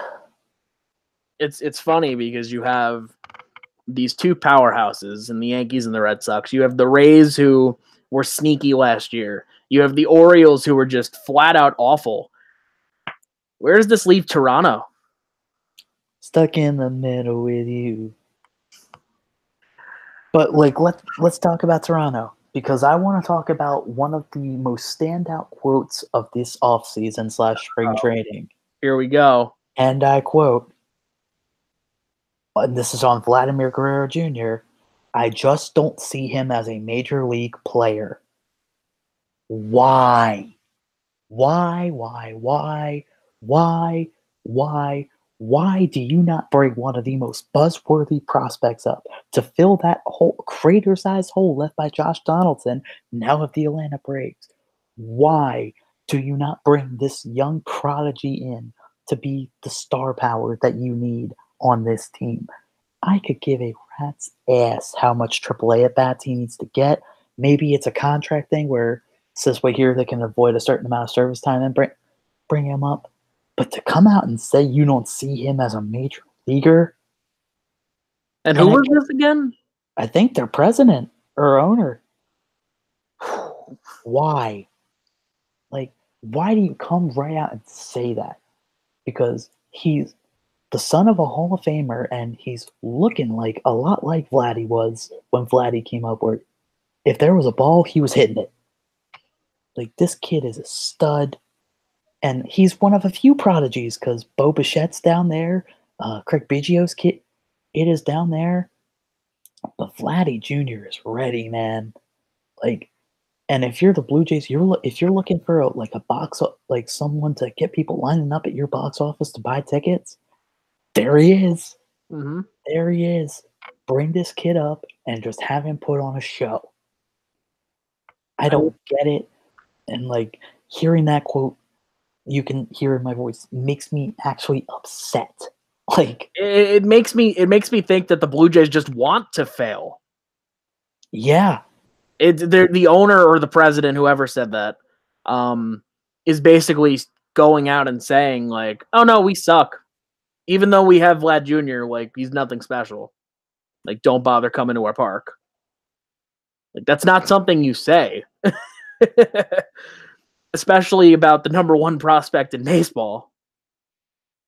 But yeah, right now their opening day third baseman is listed as Brandon Drury. Mm-hmm. So apparently that sad soul wants Brandon Drury over Vlad Guerrero. Yeah. Yeah, like, I'm pulling up like an... But other than that, while you're pulling that up, I'm just going to look at the rest of their team. Good on getting Ken Giles, so at least they have a closer. Good on getting Billy McKinney, excuse me. Still have Justin Smoke, still have Kendry Morales, Randall Grichuk, a little bit of a power threat too. Still have Lourdes Gurriel. There's some upside to him too. But that's about it. I mean, your rotation is still led by Marcus Stroman. You still have Aaron Sanchez, but he's been injury prone. Matt Shoemaker was an okay pickup, but he's injury prone. Clayton Richards, same thing. There's just nothing really exciting about this team, which brings me back to your point, saying if you want some excitement, bring this kid up now. What's there to lose? Yeah, still looking. Yeah, so it was Ross Atkins, their GM, who Okay. like, I'm trying to find. Oh yeah, like, part of the quote and like part of the quote I see here and like in this article, there's an embedded tweet from MLB Network Radio. It's that part of the quote is, I just don't see him as a major league player. He's 19. You know. You know who else was 19? Bryce Harper. Yeah. Juan Soto. Mike Trout. And look where they are now. Mm-hmm. Bryce Harper's getting $330 million. Mm-hmm. Mike Trout, when he hits free agency, he's going to get at least 400, if not 500 million. Mm-hmm. Stupid. Just absolutely dumb. Yeah. All right. Standings. Last, Baltimore Orioles. Second to last, Blue Jays. Rays third. Red Sox second. You're spreading the news, huh? Start spreading the news. Your division champions, the New York Yankees. Do you still work for them? For now.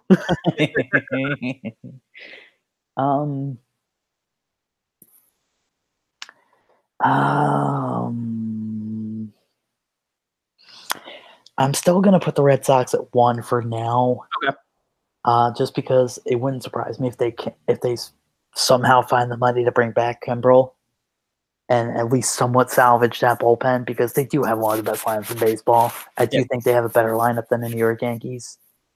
But I mean, if the game comes down to the top of the ninth and you don't have Craig Kimbrel or Joe Kelly helping you out, who do you turn to? Mm-hmm. And again, that could be a backbreaker. So, especially like if you're on the road in Yankee Stadium too, and whoever is not Craig Kimbrel or Joe Kelly throws a pitch and Aaron Judge hits it 400 feet for a walk-off. What happens then? Mm-hmm. So yeah, and then everyone else is just there. Well, yeah. Yeah. All right, and that brings us to the two best divisions in baseball. One of them is the most improved, and then I think the other one is the best. The National League East. Tyler, you want to take it away? Is it time? It is time.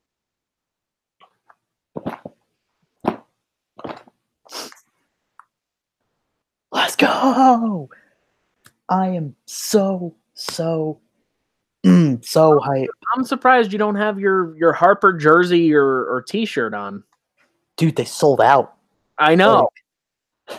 I'm going to order one eventually. Don't you worry. I'm probably going to get a couple, but and he's coming on a future podcast with it.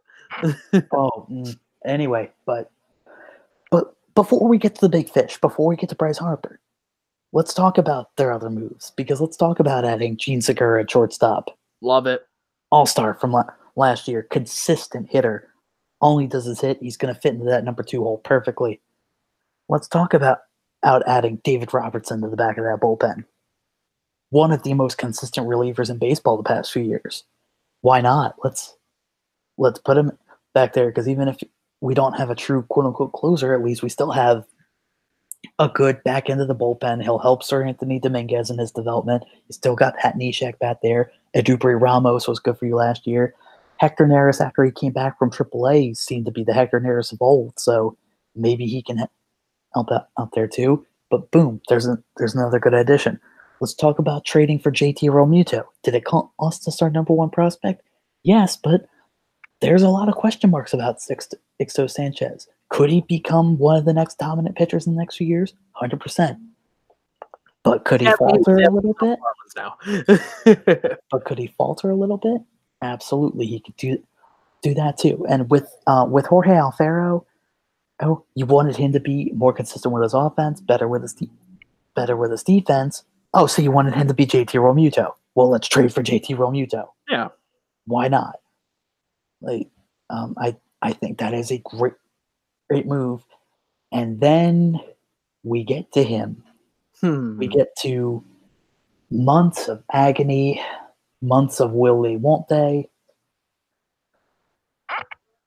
But it's done, man. And I know it's a lot of years. I know it's a lot of money. I get it. I understand. No baseball player is probably worth that much money, but they're going to make it. That's my argument is they're going to make it. And go look at his numbers in that park. He loves hitting in that ballpark. He absolutely destroys balls in that ballpark. And I know he's only had that one great year where he won the MVP in 2015, but I think he could still be good enough with all these pieces.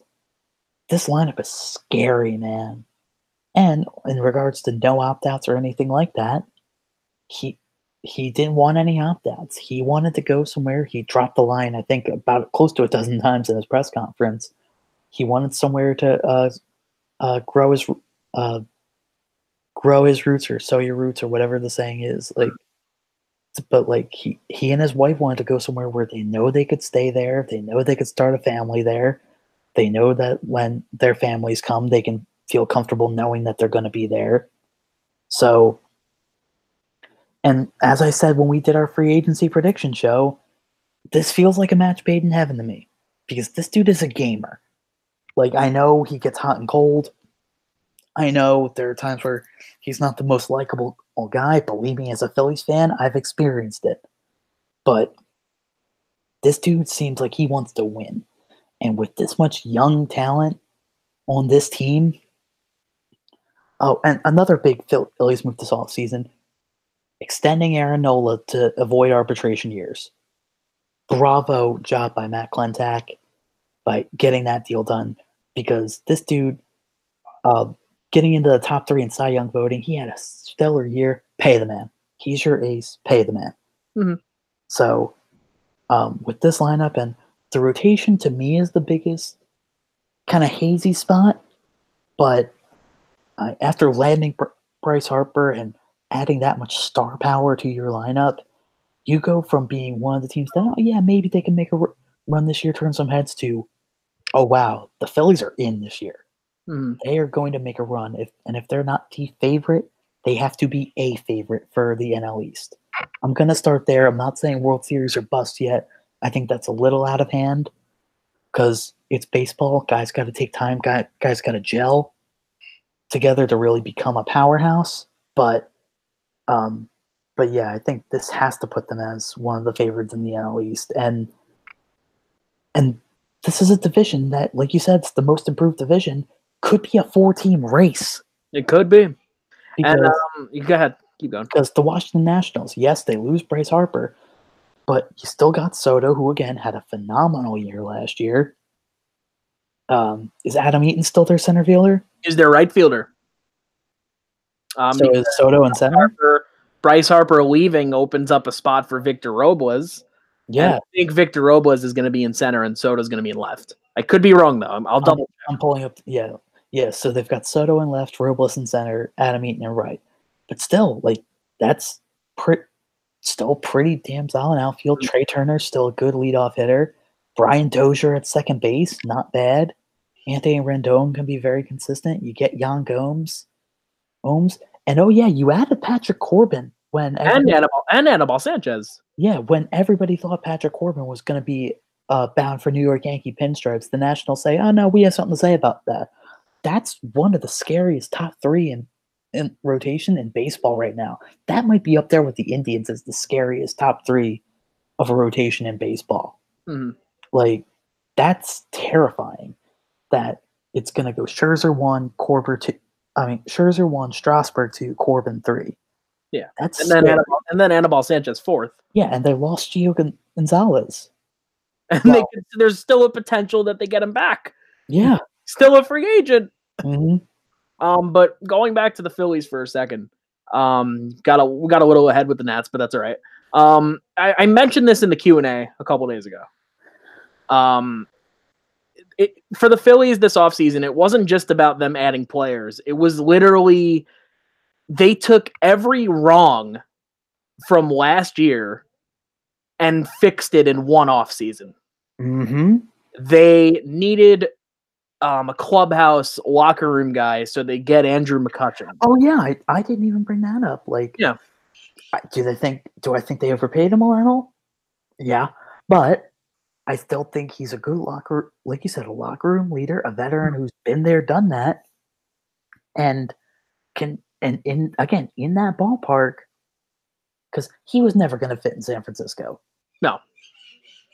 And he didn't really fit with the Yankees either. Yeah.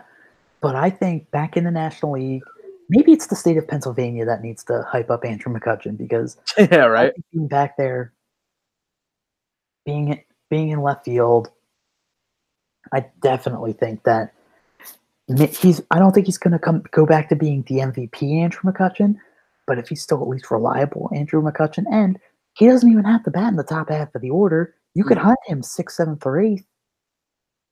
Because I think if he's in those low pressure situations, he'll thrive. Right. So, but yes, I'm sorry, I interrupted. You were saying, going back to what I was saying, like you needed like that veteran clubhouse guy. You get Andrew McCutchen. You struggle last year with hitting for average, and you bring in Gene Segura, who, mind you, Gene Segura's last 3 years hit 319, 300, and 304. Mm-hmm. You needed bullpen help. You get one of the most consistent bullpen, or one of the most consistent relievers, David Robertson. You needed a catcher. Catcher's been, your weak spot, or one of the weak spots for them in the past couple of years. You get the best catcher available in JT Realmuto. Oh, and even though Rhys Hoskins is going to be a star, you still needed that one guy that just was the glue that put this team together, and you get Bryce Harper. They fixed every mistake, everything that was wrong with them last year in one offseason. They are the first team in Major League history to make 3 acquisitions of position players who were all-stars in the previous year. In Segura, Realmuto, and Harper. Mm-hmm. That's insane. Sorry to interrupt, but not to mention, you still have Cesar Hernandez, who's solid leadoff guy, or second, or even at the bottom of the order. I think he'll still be the leadoff guy, and I think now that he's healthy, I think he'll get back on track. And you still have, say what you will about Maikel Franco, but here's a guy who still averages 20 to 25 home runs a year, and you're going to bat him 7th or 6th or 8th. I'm very happy that they kept Maikel Franco, because I'm not ready to bail out on Maikel Franco. I was so happy when the Brewers re-signed Mike Moustakas, because I didn't want to add a lefty to just add a lefty. Fair enough. I didn't want to do that. And I like that Maikel is a homegrown guy here. I like that he's still putting it out the hot corner, because he'll have his ups and downs, but there'll be times where he'll make fantastic plays, not just at the plate, but in the field too. Yeah. He's not necessarily a slouch there at the hot corner. No, not at all. The thing too is if there are people against it who are saying, back to Bryce Harper, if there are people saying oh, he's a big star, he can interrupt chemistry. A lot of these young guys wanted Bryce Harper. Rhys Hoskins multiple times said, I think one of them ends up here. And Rhys Hoskins became boys with Bryce Harper. They're both boys with clients. They bonded at the home run derby. They bonded a few times. There was footage, I think, from last year or the year before, where during a rain delay, Hoskins and Harper were out talking and just kind of laughing at home plate, waiting for the delay to end or whatever. Just the fact that they seem to gel really well. These guys wanted Harper here because now they know that raises the bar. I think they're all just hungry and ready to go, and them bringing in this megastar, the megastar, or one of the 2 megastars of this free agent class.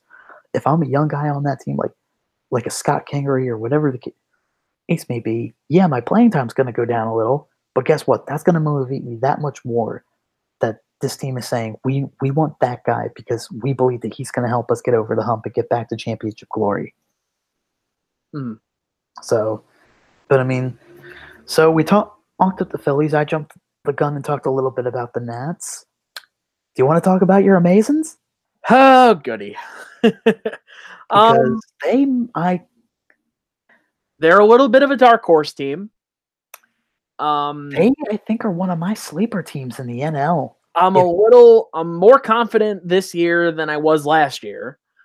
Some of the moves that they made, I liked.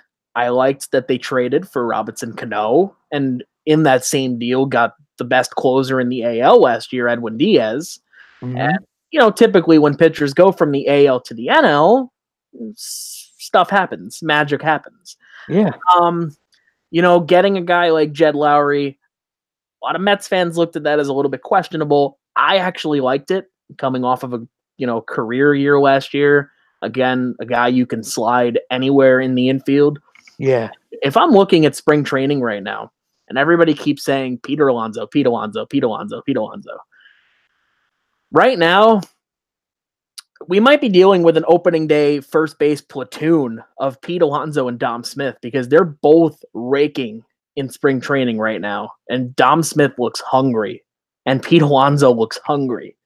Imagine having both of them on your team opening day. That might be a scary duo at first base.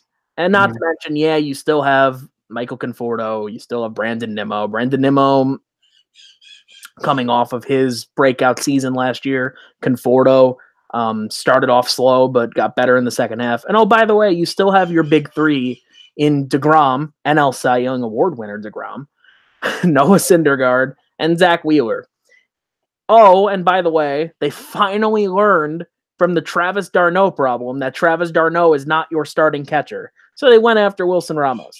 Mm-hmm. I like what they did. I don't think it's enough. And I'm not confident. Or I'm not that confident, I should say. Especially because, even though the Mets got better, the Nationals got even more better, and the Phillies just completely revamped their team, and they're probably the favorites right now. It's going to be a fun year because that division is really good, and like we said earlier, it's the most improved. Yeah. It's all a matter of health, and it's been a matter of health for the past several years with your pitchers and your hitters, and still the question about if Cespedes is even going to play this year. Yeah. So there's a lot to be concerned about. There's a lot to be excited about, though. Ultimately, we'll see. Yeah, because again, it's like you and I just said, it is a matter of health, man. It always has been for the Braves for the past. I mean, with the Mets. Excuse me, sorry, jumping the gun a little bit. For the past few years now, with it's just health. Because ever since 2015, they haven't had the health to really line it up and put it all together. So that's what you got to hope for, and really. And again, I like the moves they made too. Kind of surprised to brought Flavor Flav back, and he's going to be your first baseman. At least that's what the depth chart says, but whatever. Yeah. Well, to me, it was his second year. It was a 2-year deal. Yeah, true. And so the one mistake. I'm sorry, we're going to get to the Braves, but the one mistake that the Mets should not have done is re-sign Jeurys Familia for that money. I did not like that move. I thought that there were better relievers available. Look at the contract that Cody Allen and Andrew Miller got, and yet you give Jeurys Familia $30 million. Yeah. If there's one move that I just flat out hated, it was that one. But we've talked about all these improved teams, and the Phillies look great, the Nationals look great, the Mets, they're up and coming, they're looking good. But we're forgetting about the team that won the division last year in the Atlanta Braves. This was our other grave mistake in that predictions episode last year, because we had them towards the bottom of the division, and they won the damn thing. Yikes. I mean, that's what happens when you've got one of the best outfields in baseball. You keep it intact because obviously Acuna just went off and was just a monster. Ender Inciarte is in my opinion, one of the best center fielders in baseball. I think gets a little underappreciated.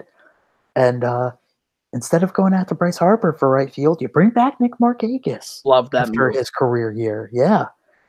I like that they showed confidence in the guy, because Nick Markakis has always been a doubles machine. He's always been a reliable hitter. But last year, he really decided to just amp it up. I don't know what it was, but he just put it all together. And So if you're the Braves, you bring him back, and you're like, you know what? I hope he continues it. I hope it gets that much better. And he wound up winning another Gold Glove award. He wound up winning his first Silver Slugger award. And at 34 years old, he made his first All-Star appearance. Yeah. And he deserved every bit of it. Yeah. So and he's a guy that, if you keep him around for another couple years, he's at 2,200 already. He could get to 3,000. Yeah. He can be one of those sneaky 3,000 hit guys. Mm-hmm. Yeah. And now, like, in their infield's pretty good, too, because you got Ozzy All the Bees at second base. It was pretty good. Dansby Swanson still starting to figure it out a little more. I like that they have Charlie Culberson as their utility guy up the middle. I think that's good. You've got Freddie Freeman, who is, again, just one of those perennial standout first basemen in the league. And then at the hot corner, what do? You go at Josh Donaldson. It'll be interesting to see him in that park because that new park really isn't that much of a hitter's park. But it will be interesting to see how he handles the NL and be in their era in Atlanta. I mean, we saw last year after he gets traded from the Blue Jays to the Indians after he got healthy, he turned it on again, and he started to look like Josh Donaldson again. So is that who you're signing, or are you signing the Josh Donaldson who's going to have injury problems and is going to have his timing affected? Because Josh Donaldson, as we know, is very big on timing with his stance and everything. So I like the move. I think it's good to improve the hot corner, but we'll see how he fares. I mean, we can't count the Braves out of this either. So no, they're a loaded team. If all comes according to plan, again, like we mentioned before, this could be a 4-team race. Poor Marlins. Yeah. Let's not even talk about them. I just want to look at their depth chart. Yeah, me too. I just want to see. I mean, but hey, they changed their logo again, so that's cool. I will say, I love the new logo, and I love the colors. I agree. Miami Heat should do something similar. And I think they did. Well, that's their. Well, like they wear those jerseys a lot, but they still have like the regular. They should just embrace the Miami Vice stuff as their primary stuff. Like, the Marlins got Curtis Granderson. Yes, they did, and they got Neil Walker. Mm-hmm. Former Mets. They're just the Mets now. Yep. Jorge Alfaro is going to be their starting catcher, so good for him to made a move to get Sergio Romo. Mm-hmm. Yeah. I mean, let's face it, they are what they are. But yeah, but again, you got to start somewhere. But yeah, standings wise, Marlins last, obviously. Yeah, this one's tough. So you know what? I'm not gonna name 2, 3, and 4. I really think the Phillies win the division this year. You kind of have to, right? I think they have to be the favorites at this point. They have to be. Yeah. I'm not saying, like you said earlier, it's not World Series or bust yet, but I think it's division or bust in a way. Mm-hmm. I think it has to be them. And then everybody else just kind of goes where they go. Yeah, because, I mean, like, again, the biggest question mark for me is their rotation. Yeah. Because after Aaron Nola, I mean, you need Jake Arrieta because there were times where he was a reliable number 2 and times where he was just kind of off a little bit. So he had his first spring training start the other day. He looked really good. So if he can continue to be that guy and put it together, it's great. Then you got the guy who I think has the most promise in this rotation besides Aaron Nola in Nick Pivetta. Nick Pivetta's stuff is good. He just needs to find a way to put it all together because there were times where he had flashes of just brilliance and times where, again, he struggled. He's got to find his way. So I like Nick Pivetta. There's your number 3. Zach Eflin was a guy who started in Lehigh Valley, came up, there was one month, it was either, I think, May or June, it might have been June, where Zach Eflin had a fantastic month where he won 4 games, had an ERA sub 2. Like, there were, like, again, towards the end of the year, started to falter. But if he could find what he was doing in that month and just keep it going, then yeah. And then there's Vince Velasquez, who's kind of, you don't know.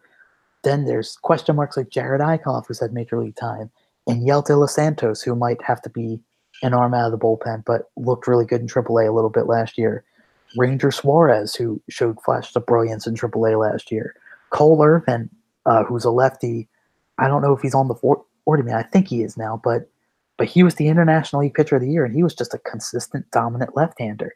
So who knows if he's going to see time in the show at some point this year, or if he's trade bait. But I mean, who knows, man? The point is, you have all these young arms that are fighting for a spot, so you don't necessarily have to go out and get a Dallas Keuchel or anything like that.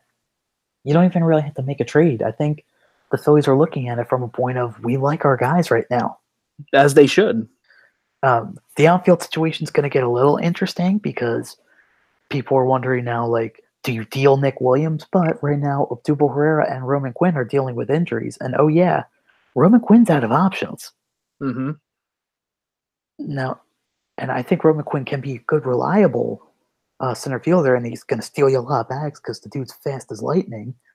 Even when the dude isn't 100%, he could still be your pinch runner if you need him to, because I saw that in Lehigh Valley a couple times last year, and he scored a couple game-winning runs because of it. But he's out of options. Nick Williams isn't, though. So do you send Nick Williams down once Herrera and Quinn are healthy to keep getting at bats? Do you try to trade him somewhere for something? I mean, maybe do you talk to like the Royals for like a Danny Duffy or something like that? Just to kind of stabilize your rotation, maybe? Yeah. And obviously, again, like, I think the Phillies have afforded to say, hey, these are our guys. We're going to roll with them. Right. But, I mean, I think come like June, July, they might be looking at a starting pitcher. That might be, or depending on how their bullpen is, maybe a bullpen piece. I'd lean more towards the bullpen piece. But yeah. No, I even like you said, even if it's not a star player or star pitcher, like a Bumgarner, get like a Danny Duffy from the Royals, or get like maybe a Marcus Stroman from the Blue Jays, or even a Dylan Bundy from the Orioles. Like, just someone to stabilize, like you said, stabilize the rotation. Yeah, definitely looking to do that. I don't think the Phillies are done yet. They're probably done in the offseason, but like we said, they could be active at the trade deadline. Yeah, and again, that's come June, July. Yeah. And there will be a podcast about that. Anyway, so that brings me to the best division in baseball. And I say this because you have your top 3 in the Cubs, Brewers, and Cardinals. You have the Reds, who, the moves that they made definitely improved their team. And you have the Pirates, who, we were talking about this earlier, that last year there were 4 teams that were projected to tank, and, they were criticized for purposely tanking. And then here come the Pittsburgh Pirates saying, you know what? We're just going to finish above 500 in a stacked division. Mm-hmm. So now you have the Pirates. You have the improved Reds. You have the Brewers, who's, coming off a division title. You have the Cardinals. There's always the chance of the Cardinals. I feel like the one team that really dropped the ball in the offseason for at least this division was the Cubs. And that basically goes back to, I don't know if it was their owner or if it was their president saying, asking, why aren't you spending money in the offseason? And he said, because we don't have any. Mm-hmm. That concerns me a little bit, especially considering Anthony Rizzo and Chris Bryant in a couple of years are free agents. Yeah. Mm-hmm. And you still have Jason Hayward's albatross of a contract on the books. Yeah, and I think he has an opt-out after this year, but why would he opt out? Yeah. Why would he opt out? Yeah. Um, So should we start with the Cubs? yeah, why not? I mean, you still have some good things to look forward to. Yu Darvish is coming back. I know the Phillies weren't really in a position to buy at the trade deadline last year, but God, do I wish Cole Hamels was back in a Phillies uniform because I agree. he goes back to the NL and something just clicked, man. Mm-hmm. Like, maybe it's the fact that his last start as a Philly was in Wrigley and he pitched a no-hitter. Maybe it's something like that. I don't know, but Right. I like Cole Hamels as the number 2 behind John Lester. I think that's a good two-handed lefty combo. This team obviously still has talent. I love Anthony Rizzo. Chris Bryant, I think could come back to being he's either going to be the bounce back player of the year or David Bote is going to take over. So I'm going to lean more towards or if you lose faith in Kyle Schwarber again, move Chris Bryant to left field and have David Bote be your third baseman. Yeah. Yeah, the one negative, or I shouldn't even say negative, but the one thing that's striking to me is that, going back to what they said about this offseason, their team looks very similar to last year's. There's not really much change other than Yu Darvish coming back. I just realized I could take this off now. But I was going to say, but yeah, you still have a solid rotation, but John Lester is another year older, though. I mean, talk to the Houston Astros about not changing much. This is true. Yeah, like I was talking with people the other day at work, and they were kind of dumping on the Cubs. I'm like, there's still talent on that team, man. Yeah. Like, I get it, they didn't do as much because, like you said, their hands are tied with contracts. But there is still talent on that team. Like, I wouldn't put it past the Cubs to run away with this division or come close to it. Because I know the Brewers stacked up. I know you could have a sleeper in the Pirates, and I know the Cardinals added Paul Goldschmidt and Andrew Miller. But there's still a lot of talent on that Cubs team, and I'm not ready to give up on it just yet. Yeah. Going to the Cardinals, talked about Paul Goldschmidt, and I thought that was a move. Really good move. Like, that move almost came out of nowhere, like an RKO, man. Like, just the fact that, like, because, like, I remember when we did our free agency show and talked about, like, Paul Goldschmidt, like, I was blown away when the Phillies were close to a deal for Paul Goldschmidt. I was like, wait, what? Like, yeah, right? I remember that. Like, because they tried to include Carlos Santana in the deal, and that cost the Diamondbacks to say, no, thanks, we're good. Right. And, like, I mean, and again, like, I don't regret that because I'm kind of happy with Rhys Hoskins going back to first base. I think it's his natural position, and I think it's good that he stays there. But my God, the Cardinals. Talk about, like, again, hashtag the boring model of consistency, man. There we go. Take those couple consistent prospects, ship them out to Arizona, and hey, let's get one of, if not the best first baseman in the game in Paul Goldschmidt. Why not? And they did the same with Jason Hayward. Mm-hmm. People forget that before he was a Cub, he was a Cardinal. He'd like to forget that he was a Cardinal. Yeah. See racist insults in right field. Anyway. Yeah. No, I get it. But yeah, man, like, that's a big move for the Cardinals. I mean, yes, he's in his contract year, but Paul Goldschmidt, and he's a guy that, like, he could personify wherever he goes, but Paul Goldschmidt's a guy who could personify St. Louis. Right. He just goes to work, goes 3 for 4 with a home run, a double, 2 RBI, calls it a day. Mm-hmm. And St. Louis fans will cheer him no matter what. And it's perfect for him. Like, not that he wouldn't thrive in a big market, because I think if he were to go to, like, a Boston or a New York or a Philly or an LA, I think he would thrive 100%. But, I mean, Paul Goldschmidt going to St. Louis, you're like, yeah, I can see it. Right. And, we keep talking about his contract year, but, I don't really think the Cardinals have a lot of big contracts in their books. Yeah, no. So he could be a good re-sign option. Yeah. During the offseason next year, and wouldn't surprise me. But looking at their team right now, your corner infielder, your corner infielders are Matt Carpenter and Paul Goldschmidt. Yeah, good on them for getting Matt Carpenter away from first base. Yeah. You still have Marcell Ozuna. You still have Dexter Fowler. I'm anticipating, Harrison Bader to have a good year this year. Mm-hmm. You signed Miles Michaelis to an extension after his breakout year last year. That top 4 in the rotation though, Michaelis, Carlos Martinez, who's back starting, Jack Flaherty and Michael Wacha. Waka. Not to mention Adam Wainwright's still chugging away as the 5th starter. Yeah. It's a rotation to watch, and this is a team to watch. Yeah, you still got Yachty as your leader at the catcher spot. And of course, we mentioned the bullpen. Oh yeah, they went out and got Andrew Miller. For a year, I think. Or 2, yeah. Mm. But yeah, the Cardinals, it seems like every year they're there. I think this year, they have the chance to be better than just there.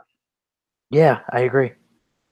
Because Colton Wong and Paul DeJong are both good middle infielders too, man. Mm-hmm.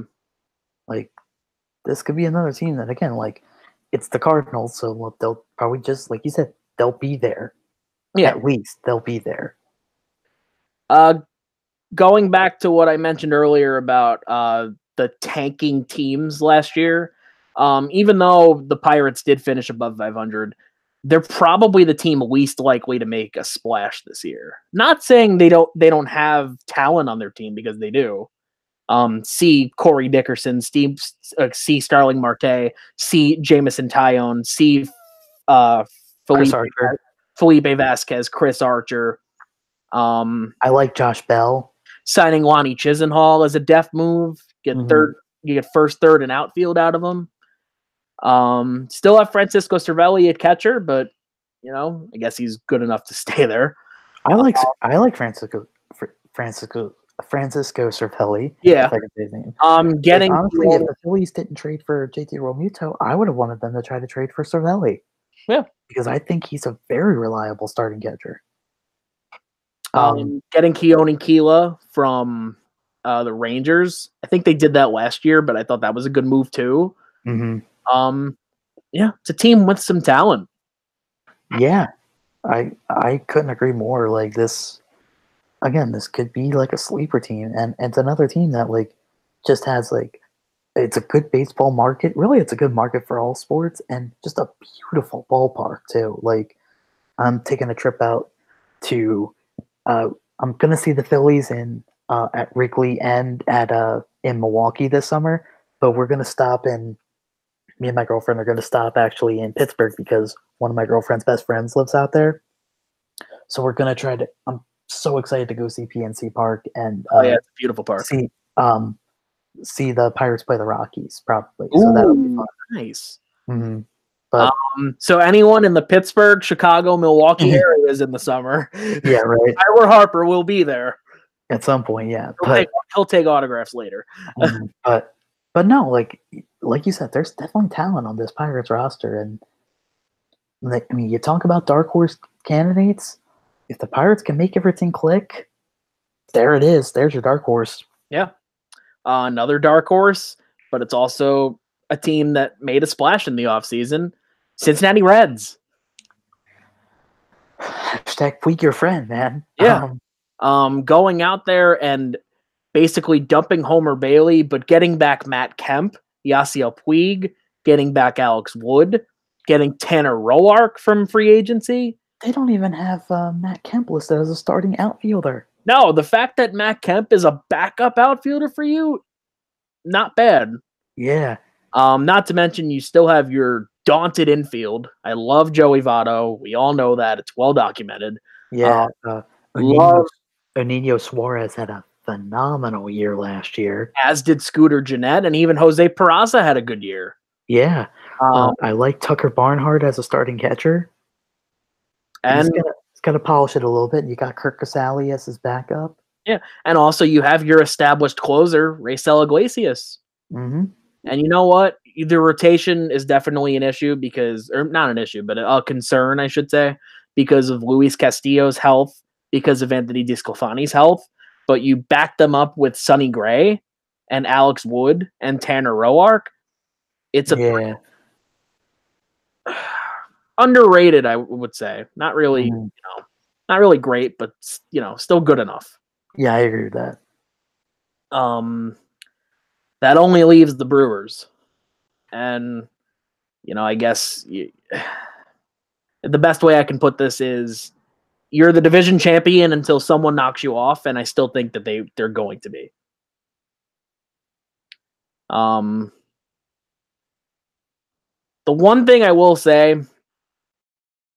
I like that they got Yasmani Grandal. Yeah. I thought that was a good move. I think he'll slide right in there perfectly fine. They're getting Jimmy Nelson back, which I like. They have Mike Moustakas listed as their starting second baseman. He's not even going to play third. Because they have they have Travis Shaw listed at third and Mike Moustakas at second. Odd. Has Moose ever played second? Couldn't tell you. I would assume so, but I always remember him as a third baseman. Me too. It's weird. But even though their rotation looks kind of iffy, Julius Chassin is your ace.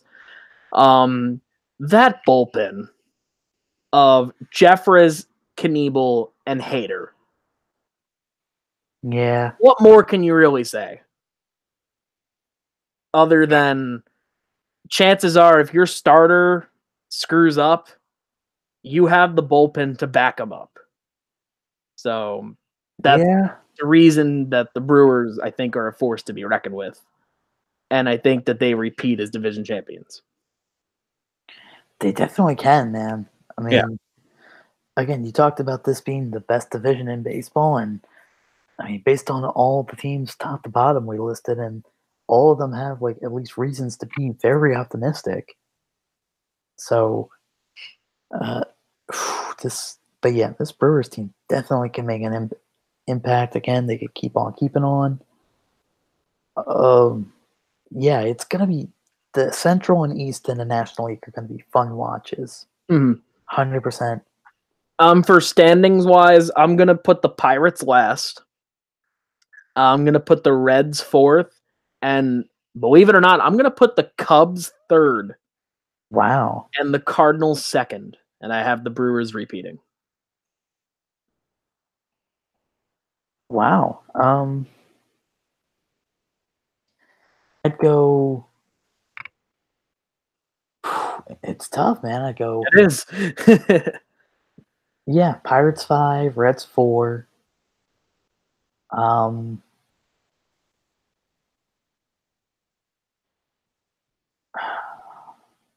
It's that 3. That number. Yeah.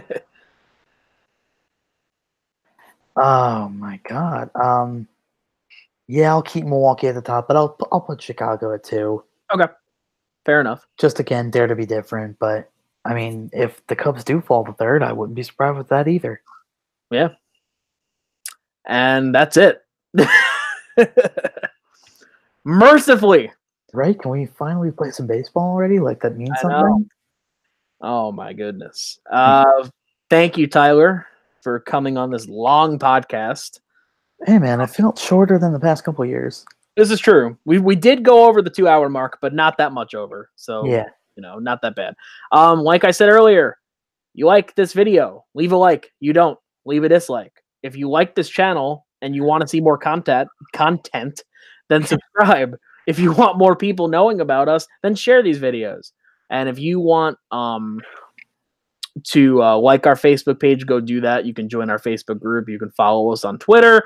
Follow us on our new Instagram, also in the description box. Follow me, Tyler, Bret, Walter, all of us in the description box down below. You don't have to follow Walter, though. It's okay. That's about it. I'm Matt from Unlimited. You have watched the Unlimited Podcast.